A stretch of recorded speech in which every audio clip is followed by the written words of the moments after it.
مفتی عبدالرحمن عابد، Islamic scholar. کیا آپ یہ فتویٰ دے سکتے ہیں کہ شیعہ کافر ہے؟ نہیں بھائی، میں یہ فتویٰ نہیں دے سکتا، نہ میں فتویٰ دیتا ہوں نہ میں دے سکتا ہوں کہ شیعہ کافر ہیں۔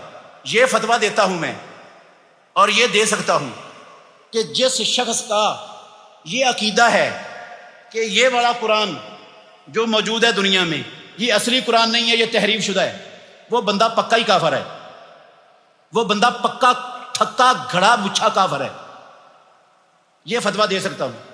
جس بندے کا یہ عقیدہ ہے کہ محمد الرسول اللہ صلی اللہ علیہ وسلم کے بعد آپ کے صحابہ مرتد ہو گئے تھے، کافر ہو گئے تھے سوائے 3 لوگوں کے، یہ بندہ پکا ہی کافر ہے، اس کے کفر میں کوئی شک شبہ نہیں ہے۔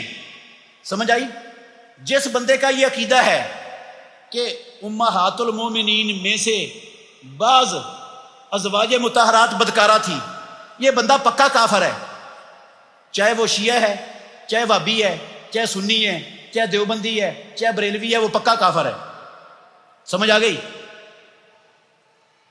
اور جس کا یہ عقیدہ ہے کہ امام نبیوں سے بھی افضل ہیں، وہ کافر ہے، مسلمان نہیں ہے، چاہے وہ شیعہ ہے، چاہے اہل حدیث ہے، چاہے دیوبندی ہے، چاہے بریلوی ہے۔ یہ فتویٰ اللہ کے فضل سے دے سکتا ہوں۔